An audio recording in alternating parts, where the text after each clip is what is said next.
Whoever controls C5. C5, yeah. Let's go into C4. Go into C4. That's the one right there. Awesome. You can go anywhere. No, I can't go anywhere.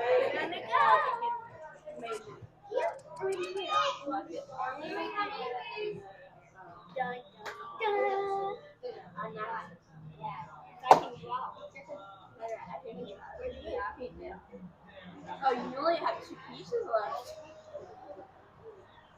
Yeah. Which one are you doing? Me and Brody both have 9 pieces. You're not even related. Check it. Come on, I get your phone.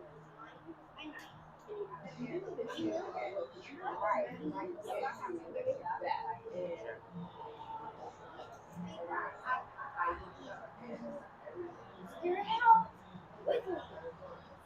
No, not that.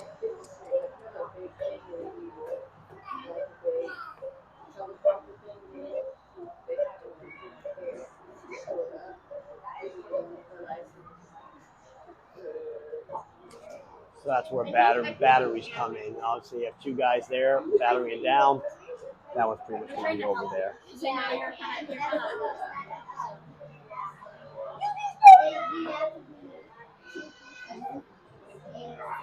All right. Yeah, you can go. You cannot move that guy because see how it's pinned. That's why it's annoying. That's a good move. Anytime a piece is blocking the king, your king's behind it. So you're gonna need to get your king out of the way. If you move this guy, that's gonna put your king in check. So that piece is pinned. You cannot move that piece until this guy goes away or this guy goes away there.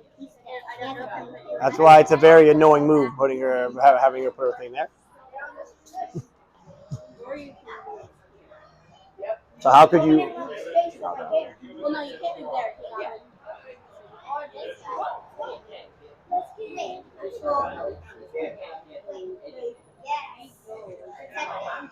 Oh, this guy's gonna. Where is that here? Yeah. It could go up, over, over. Only 2 though before you go over there. Yeah, there you go.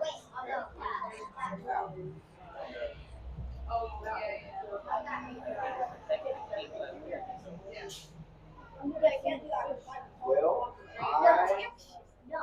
yes, you can. In theory, yes, if you put like in first select. So in chess, you're going to occupy space where you can take So we're looking at the board right now, and your guy, he has a defense that sets this if you want. What's a simple yet effective move that you can do that would cause you trouble? You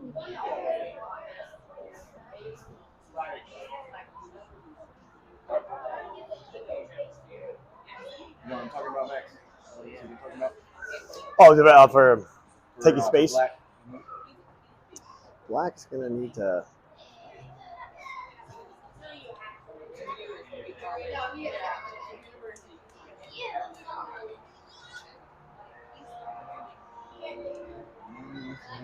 That's why the knight so is tricky. It's got those forks. That's actually called a royal fork. So anytime you knight and the queen there, that's a royal fork. Now you're also forking this guy and that guy, but that's the main thing is there's the royal fork there. See that with? While it's good to go into castle. So he's brushed. He's remembered. He's remembered some of the stuff there. All right, guys. You guys done with your game? I'll have you guys all reset your boards in a sec here, and I'll just show you guys some stuff out there. Oh, there you go. Heck yeah. Well, you gotta be careful with her. You gotta protect your queen. You gotta cherish your queen there. You gotta be careful. All right, you guys.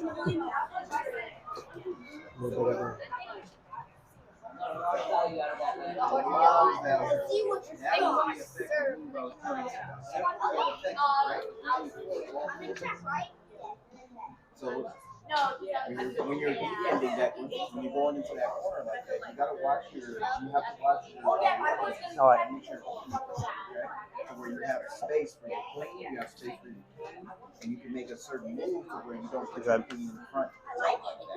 I think I'm gonna have them reset the board and just like do a little lesson, kind of teach like center control and stuff like that. I'll have all you guys just reset your boards and stuff like that. We'll do a little bit of lesson about opening theory and basic principles and stuff. You guys can keep playing. You guys keep playing. Have fun there, but you guys for you 3 games here, all guys will show you a little stuff here.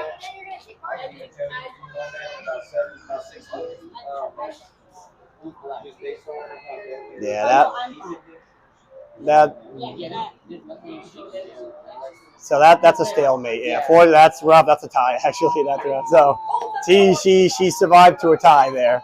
So we always want to make sure the king has an escape route, because if it's not in check and it can't go anywhere and there's no other pieces, it's a tie. So even though you have way more pieces, it's actually a tie rather than a loss or a draw there. You guys, reset your pieces there, reset your board there. Awesome. All right, guys. So, show of hands. Has anybody played competitive chess here, like tournaments, anything like that? No. Okay. No worries. Oh, there you go. Okay, nice. Middle school, I was in a chess club and we did some stuff like that. Okay, perfect. So you guys kind of have some good like graph foundation there. Obviously, you guys know notation, how to like notate the board, your moves like H6, G5, all that, how you notate the boards. Okay. Obviously, I have that up here as well. What I'm going to do is just teach a little bit about principles, just because we could go in for hours about theory, but basic principles of chess, opening principles, and how to get a little bit better. Obviously, with white and black, there's one side that has the tempo of being the attacker, one that's being the defender, because one guy gets to go first before the other one. Am I able to turn this up a little bit? No, I don't think it's working. No, you're good. Right. Oh, it's not for like. Oh, I got you. Okay. So for white and black, obviously I know these guys are red, but we'll just say for white right now. All your pawns, you guys all remember kind of like the values of different pieces. Pawns 1 point, knight and bishop are 3 points, rook is 5 points, the queen is about 8 points there, and of course the king is the weak guy, the weak old man. Not all knights and bishops and rooks are going to be equal to each other. It depends on the board. So I don't want you to get too stuck up or rigid in thinking that, oh, one piece is always better than another piece. It really depends on the situation, how many pieces are left on the board. I'll start with a little principles of opening theory here. I guess I'll go this way so you guys can all see. First thing about opening principles is you want to take the center of the board. Why do you want to take the center? Because that allows you not to control a fixed point, to take more space in the future, and to restrict your opponent. So one of the most common moves of all time in chess is pawn to e4. And then the response, obviously, is going to be pawn to e5. These 2 squares right here on either side, and then for black on either side, these are being controlled. Even though a piece is not there, these pawns control it because they can attack there. That's why we always usually start in the middle of the board. So you can kind of think of these squares right here as usually where you want to put your pawn starting off. There are openings where you don't always have to, but you want to control the center. By controlling the center, you really help restrict the opponent's space and help yourself develop. The second key principle I want you to remember, that's going to be in the pamphlets as well, is development. We don't want to spend all our time just playing around with our pawns. They're nice, but what we really want to get to is the meat and potatoes, our pieces here. So development is something you'll always hear in chess, because that's what's going to help you dictate the game.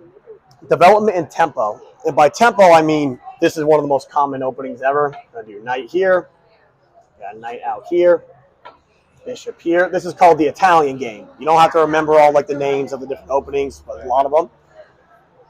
It's called the 4 knights right here. When we start out like this is following a very simple principle of knights and bishops first. Because your knight and your bishop are usually going to be the easiest pieces to get out. Obviously, we'd like to start playing with our rook, but it's all the way in the corner. It's going to take some time for him to get out and develop. So by bringing our bishops and knights out, this really helps, A, put pressure on the center, as well as start attacking pieces near the king. With development, you never want to give your opponent too much time. For example, say it's my move to go here. If I spend a move just kind of wasting time right here doing something like this, well, that's going to allow the opponent to start getting tempo on me.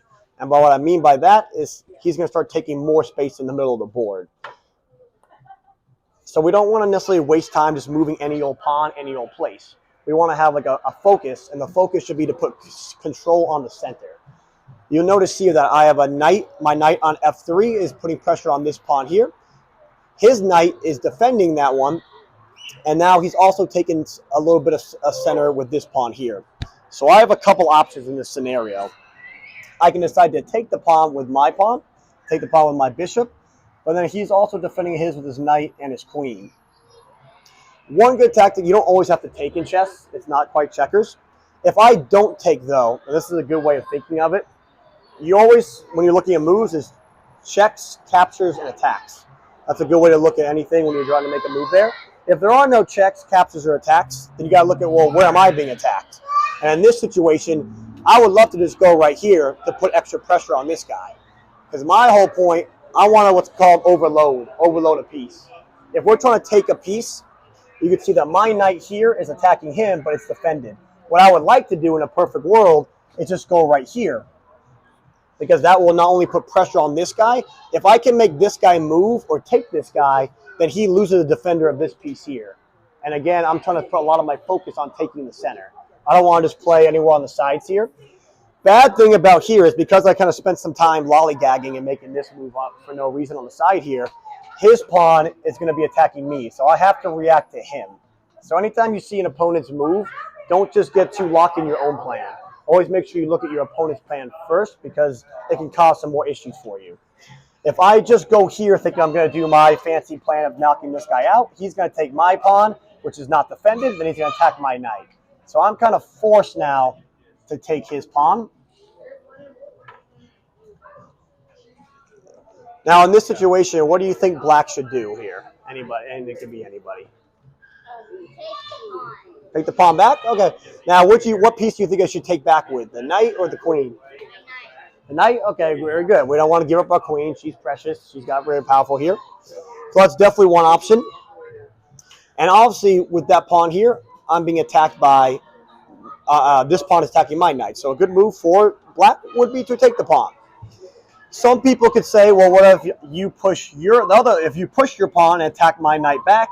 Well, that gets really chaotic. So that is one option. Sometimes chaos is good in chess. When you're first learning out, I like to keep it simple. So your advice is great. I would definitely take back with the knight here. Oh. Now it's my move to play, white to play.